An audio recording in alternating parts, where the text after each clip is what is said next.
పరమగీతములు 2వ అధ్యాయము 2వ వచనం. బలరకస చెట్లలో వల్లి పద్మం కనబడినట్లు స్త్రీలలో నా ప్రియురాలు కనబడుచున్నది. ఈ యొక్క వాక్య భాగం నుంచి మనం 2 భాగాలు మనం నేర్చుకుని ఉన్నాం. ఈరోజు 3వ భాగంగా స్త్రీలకు పరిశుద్ధ గ్రంథంలో దేవుడు సమానమైన హక్కులు కల్పించాడు. ఈ విషయమై ఈరోజు మనం ధ్యానం చేసుకుందాం. పరిశుద్ధ గ్రంథంలో స్త్రీలకు ఒక సమానత్వాన్ని దేవుడు కల్పించాడు. పురుషునితో సమానంగా బాధ్యతలు కలిగించాడు. పురుషులతో సమానంగా దేవుడు ఆదికాండంలోనే మొదటి అధ్యాయంలో చెప్పాడు కదా, తన స్వరూపమందు తన పోలిక చొప్పున స్త్రీ పురుషులిద్దరిని కూడా సృజించాడు. అంటే దేవుడు చేసే పనిలో, దేవుడు సృజించే విషయంలో, దేవుడు సృష్టించిన విధానంలో ఎటువంటి తారతమ్యాలు కూడా లేవు. స్త్రీని పురుషుని దేవుడు సమానంగా చేస్తున్నాడు. ఇద్దరిని కూడా తన స్వరూపంలో తన పోలికలో ఆయన సృజించి ఉన్నాడు.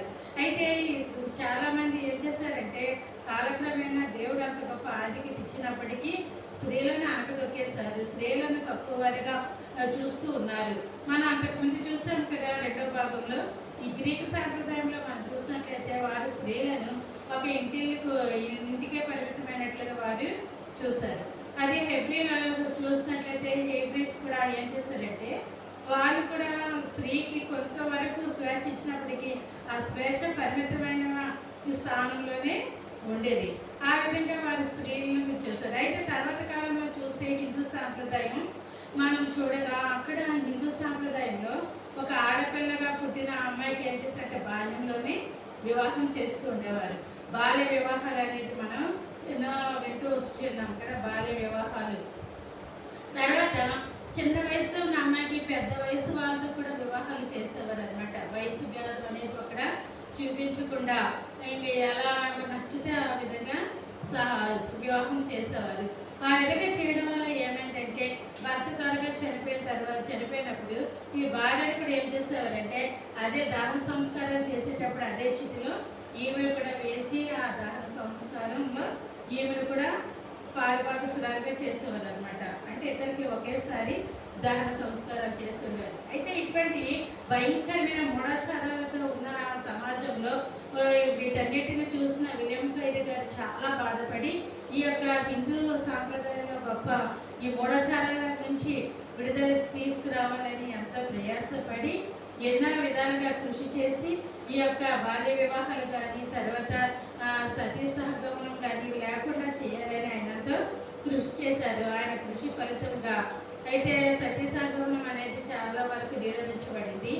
తర్వాత కాలంలో ఏమైందంటే, ఒకవేళ భర్త కానీ చనిపోయినట్లయితే భార్యను దాన సంస్కారం చేయకుండా ఆ భార్యను ఇంటిలోనే ఒంటరిగా ఉండి ఒక శుభకార్యాలు కానీ, లేకపోతే మంచి పనులు చేయడం కానీ, లేదా సంతోషంగా ఆనందంగా ఉండడానికి కానీ తనకి ఎటువంటి అవకాశము కల్పించలేదు. తాను ఒక ఒంటరి జీవితంతో జీవించేటట్లే కానీ తను చూశారనమాట. చాలా భయంకరమైన సాంప్రదాయాలు అంటూ వారిని శిక్షించేవారు. అయితే ఇలాంటి సమాజంలో దేవుడు ఏం చేస్తున్నాడంటే, ఒక స్త్రీకి ఎంత బాధ్యత ఇచ్చినాడు అనేది మనము నేర్చుకోవాల్సిన వారమై ఉన్నాం.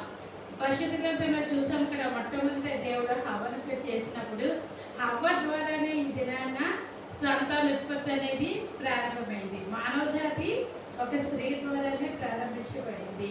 తర్వాత కాలంలో చూస్తే పరిశుద్ధ గ్రంథంలో మిర్యామును చూడగా, మిర్యాము ఏం చేస్తుందంటే, తన యొక్క నాయకత్వ లక్షణాలు కలిగి గొప్ప గాయకురాలుగా దేవుడు తన కోసం పరిశుద్ధ గ్రంథంలో రాయడం జరిగింది. తర్వాత ఎంతోమంది గొప్ప గొప్ప రాజకీయ నాయకులుగా, లేకపోతే దేశాన్ని పరిపాలించే వారిగా, రాజ్యాన్ని పరిపాలించే నాయకత్వ లక్షణాలు కలిగిన వారిగా కొంతమంది స్త్రీలను, దెబ్బలను మనం చూడగలుగుతున్నాం. అదేవిధంగా యోధా ప్రజల్లో రక్షణార్థమై, యోధా ప్రజల క్షేమం కొరకు ఎస్తేరు ఎంతగానో త్యాగం చేసినట్లే మనం పరిశుద్ధ గ్రంథంలో, ఎస్తేరు గ్రంథంలో మనం చూస్తున్నాం. ఇంకా చూసినట్లయితే రూతు కోసం చూస్తాం. తను ఒక మోయాబు స్త్రీ అయినప్పటికీ కూడా తను దేవుని ఎద్దకు రావడం వల్ల, బెత్లెహేముకు రావడం వల్ల తన జీవితాన్ని ఎంతో ఆశీర్వదకరంగా దేవుడు మార్చినట్లు, అదే ఆశీర్వాదకరమైన జీవితంలో నుండి యేసుక్రీస్తు జననము వచ్చినట్లు మనం పరిశుద్ధ గ్రంథంలో చూడగలం. ఒక స్త్రీ ద్వారానే యేసుక్రీస్తు జననము కూడా ప్రారంభమైంది. కన్యమరి గర్భాన్ని దేవుడు ఏర్పరచుకొని స్త్రీకి కనిన కుమారులో ఒకటిగా యేసుక్రీస్తు వారు మనకు కనిపిస్తున్నారు. నిజమే, యేసుక్రీస్తు వారు స్త్రీ బిడ్డగా, స్త్రీ సంతానంగానే మనకు కనిపిస్తున్నారు. అయితే యేసుక్రీస్తు యేసుప్రభువారి జననంలో స్త్రీ పాత్ర ఎంతో గొప్పది. అదేవిధంగా ఆయన పరిచర్యలో మగ్దలేని మరియ కానీ, ఇంకా లాజరు, మార్త మరియ వారు కానీ, సొలొమే కానీ, తర్వాత యాకోబు, యోషు వాళ్ళ తల్లి కానీ, ఇలా చాలామంది స్త్రీలు ఉన్నారు. వారు యేసే పరిచర్య ఎంతగానో సహకరించినట్లు మనము చూస్తూ వస్తున్నాం.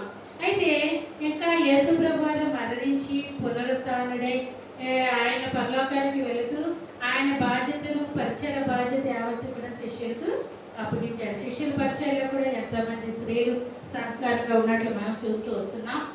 అయితే అదే చూస్తూ వస్తుండగా శిష్యుల తర్వాత యేసు ప్రభు వారి యొక్క పరిచయం చేయడానికి అపోస్తులైన పౌలు ఉన్నారు. ఆ అపోస్తులైన పౌలు గారి పరిచయంలో కూడా ఎంతోమంది స్త్రీల సహకారంగా ఉండేటట్లు ఆయన పత్రికల్లో అనేక సార్లు వారి పేర్లు ప్రస్తావించారు కదా. ఇంకా లూదియా కానీ, తర్వాత పెర్సిస్ కానీ, తర్వాత ప్రిస్కిల్లా, ఇలా చాలామంది స్త్రీలు ఉన్నారు. వారందరూ కూడా పరిచర్లో ఎంతగానో సహకారంగా ఉన్నట్లు మనము చూస్తున్నాం. ఎంత గొప్పగా దేవుడు స్త్రీలను ఎంతగానో వాడుకున్నాడు. యేసయ్య జననంలో ఒక స్త్రీ పాత్ర ఎంతో గొప్పగా ఉంది. యేసయ్య పరిచర్యలో స్త్రీ పాత్ర ఎంతో గొప్పగా ఉంది. యేసయ్య మరణం దగ్గర కూడా స్త్రీలు ఉన్నట్లు మనం చూస్తున్నాం. యేసయ్య పునరుత్థానం కూడా మొట్టమొదట స్త్రీలే చూశారండి. స్త్రీలే చూశారు. స్త్రీలే సువార్తను ప్రకటించినట్లు, ఆ యొక్క క్షేమ సమాచారాన్ని, ఆ యొక్క శుభవార్తను అనేకులకు చాటి చెప్పినట్లు మనం చూడగలం. తర్వాత భాగాల్లో కూడా స్త్రీలు ఎంతగానో సువార్తను చేసేటట్లు మనం చూస్తున్నాం. అంత మాత్రమే కాకుండా పాత నిబంధనలో కూడా ఇర్మియా గ్రంథం 9వ అధ్యాయంలో మనం చూసినట్లయితే ప్రార్థించే స్త్రీలుగా ఉన్నారని, తర్వాత అంగలార్చేవారు గాను, రోధించేవారు గాను, గెలిపించేవారు గాను ఉన్నారని స్త్రీల కోసం పరిశుద్ధ గ్రంథం ఎంతగా చెప్పబడింది. దేవుడు పరిశుద్ధ గ్రంథంలో స్త్రీలకి ఎంత మంచి పేరు ఇచ్చాడంటే, ఒక గుణవతి అయిన స్త్రీగా దేవుడు పేర్కొన్నాడు, వివేకవంతురాలైన స్త్రీగా పేర్కొన్నాడు, తర్వాత మంచి స్త్రీగా, మంచి బాధ్యతలు కలిగిన స్త్రీగా ఉన్నట్లు మనం పలు సందర్భాల్లో చూస్తున్నాం. జ్ఞానవంతురాలని దేవుని వాక్యంలో ప్రస్తావించబడింది. ఇన్ని యోగ్యతలు, ఇన్ని భాగ్యం, ఇంత గొప్ప భాగ్యాన్ని ఇచ్చిన దేవుడికి మనం ఏం చేయాలంటే నిత్యము ప్రార్థించేవారుగా, స్తుతించేవారుగా ఉండాలి. కుటుంబ విషయంలో కూడా స్త్రీ బాధ్యత ఎంతో గొప్పది. సంఘంలో స్త్రీ బాధ్యత ఎంతో గొప్పది. కుటుంబాన్ని చక్కదిద్దుకునే విషయంలో చాలా జాగ్రత్తగా ఉండాలి. ప్రతి పురుషుని విజయం వెనుక ఒక స్త్రీ ఉందంటారు కదా. నిజమే, ఆ పురుషుడు ఏ విధంగా కష్టపడ్డాడు, స్త్రీ కూడా ఆ విధంగా వారి విజయం వెనకట్లా కష్టపడుతూనే ఉంటుంది. కుటుంబంలో స్త్రీ పాత్ర ఎంతో గొప్పది.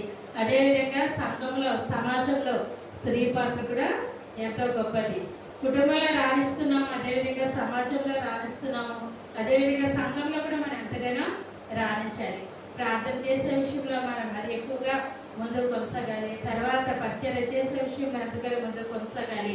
తర్వాత అనేకులకు సువార్త ప్రకటించే వారిగాను, అనేకులు ప్రభు మార్గం వైపు తిప్పేవారు గాను, అనేకులకు ప్రభు రాజ్యంలో ప్రవేశించడానికి ఈ మార్గాన్ని చూపేవారిగా మనమందరం ఉండాలి.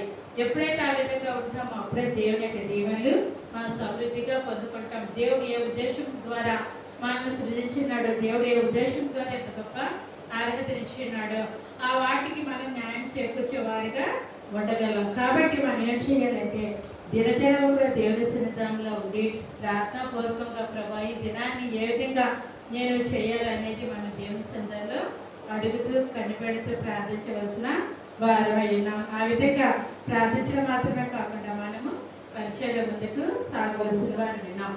కాబట్టి దేవుడు అటువంటి భాగ్యం మనకి అందరికీ అనుగ్రహించిన ఆమె.